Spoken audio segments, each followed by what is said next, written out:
On April 18, 1920, the New York Times published its list of notable books for the spring season. Topping the list in the science category was The Mystery of Space by Robert T. Browne. Browne's groundbreaking book combines Hindu mystical concepts with principles of Western science and mathematics. Nearly 100 years later, Browne's central premise that man must look within to determine the true nature of the universe remains relevant. He did not believe that it was possible for man to understand the nature of reality solely by means of the intellect. What was needed was for the scientist and the mystic to join forces. These two workers, the empiricist and the occultist, must ultimately come together as collaborators, Browne wrote. They cannot remain always aloof from each other, for they too are as men digging a tunnel from opposite ends.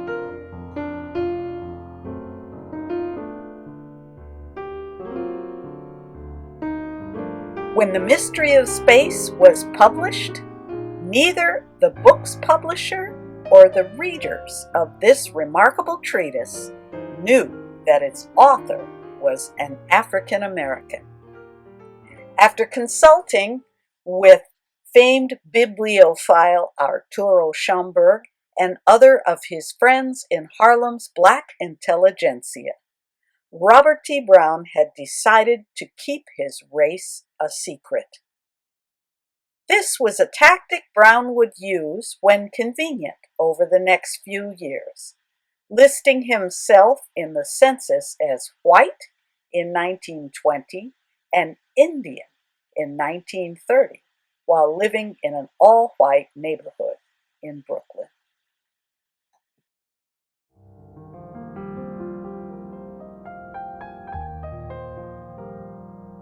Among the scientists intrigued by Robert T. Browne's ideas was Dr. Arvid Reuterdahl, chairman of the engineering department at the University of St. Thomas in St. Paul, Minnesota. In 1921, the two men began to correspond. The following year, they made plans to create an international organization of scientists that shared their ideas. They called the group the Academy of Nations.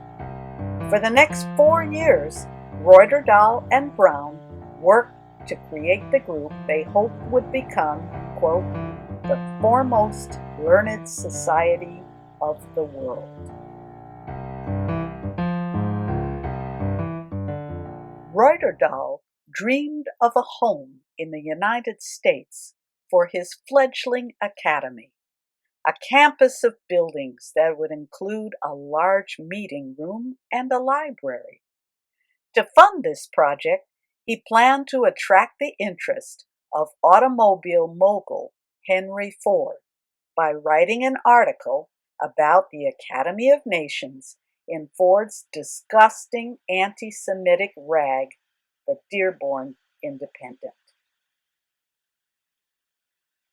I would like to think that Robert T. Browne was ignorant of the racist nature of the paper. By this point, Browne's letters to Reuterdahl began to center around creating an esoteric spiritual group within the Academy. He encourages Reuterdahl to continue his spiritual studies, instructing the scientist on the Hindu scriptures and explaining the occult meaning of colors and symbols.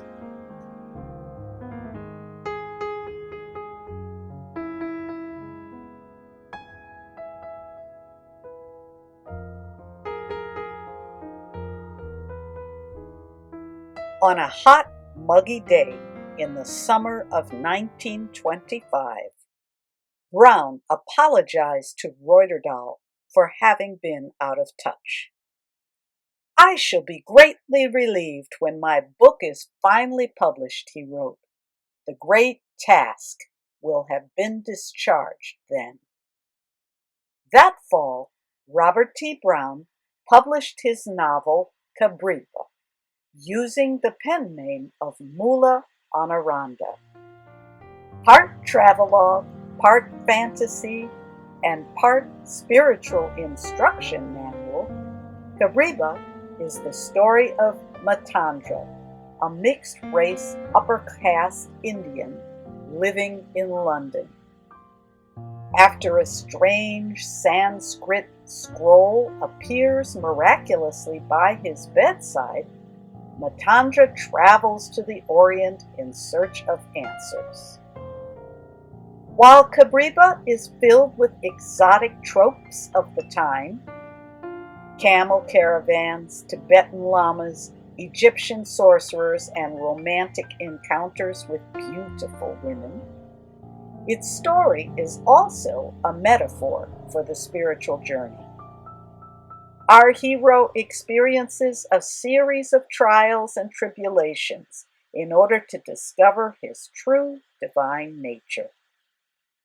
Along the way, he meets his spirit guide, an Indian named Mohanda. With Mohanda's help, our hero ascends to the astral plane, visits the mystical land of Shambhala, and receives instruction from spiritual masters. Though couched in the language of popular fiction, Cabriba is a record of Robert T. Browne's mystical experiences. He makes this clear by dedicating the book to his spirit guide, Mohanda. Quote, "To him and to no one else is due the privilege of partaking of that great and transcending experience, some faint glimmering of which is foreshadowed in these pages."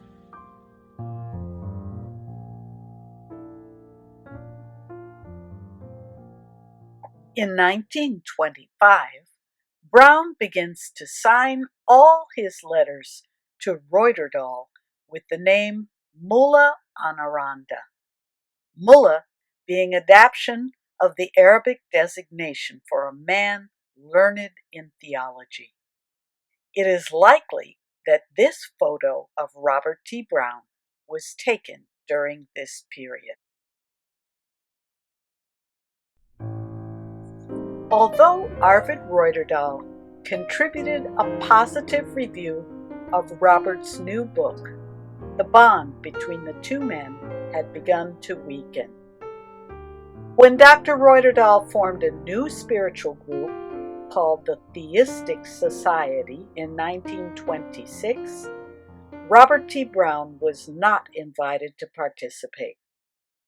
The Theistic Society had regular meetings and a monthly newsletter. It's hard not to miss Browne's sense of betrayal in the letter he writes to Dr. Reuterdahl in August of 1926.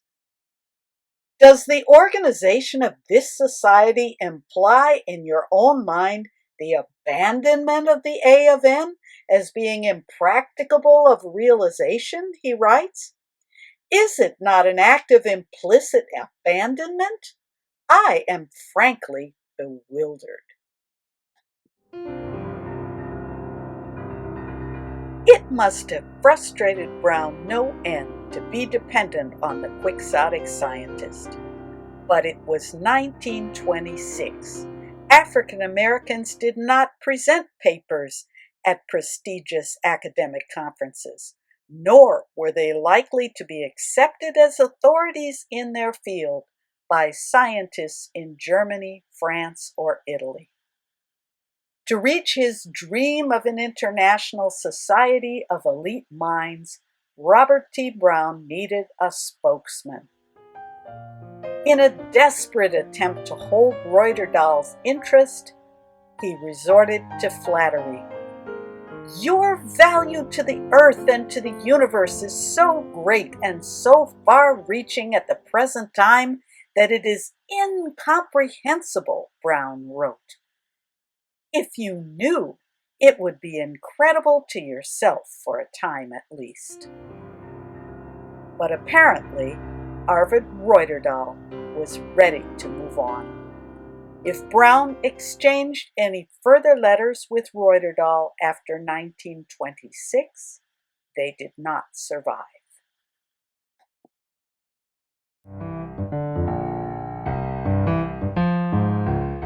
Robert T. Browne may have been disappointed by the failure of the Academy of Nations, but he was not without resources. At the same time he was drafting the Constitution for the Academy of Nations, Browne was also writing editorials for the Negro World, a Pan-Africanist newspaper published by Marcus Garvey. How could he have been involved in two such different organizations? Perhaps the answer lies in Browne's evolving spirituality. Sometime around 1915, Robert T. Browne joined the Theosophical Society, a group devoted to spiritual inquiry that prized the wisdom of individual experience over dogma. Founded by the eccentric Russian mystic Madame Helena Blavatsky in 1875, the society believed in exploring and developing the latent psychic abilities inherent within the human soul. Like Robert T. Browne, Marcus Garvey was also an independent thinker with unconventional religious beliefs. He believed strongly in the new thought philosophy that man could determine his own destiny. Garvey urged Black people around the world to work as a single economic and political unit to defeat colonialism.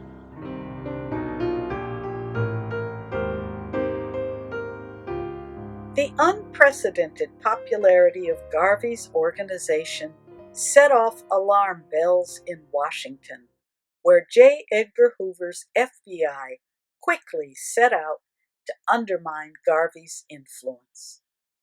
It didn't help that Garvey's business empire was poorly managed. Over the next year, his shipping company went bankrupt. By the time Robert T. Browne began to write for Garvey's newspaper, the charismatic Black leader was fighting to stay out of jail.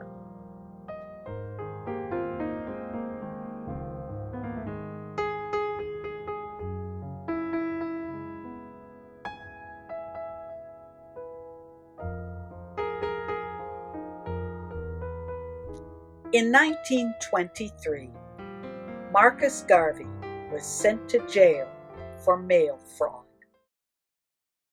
Nevertheless, under Robert T. Browne's guidance, the Negro World maintained an optimistic spirit in spite of Garvey's difficulties.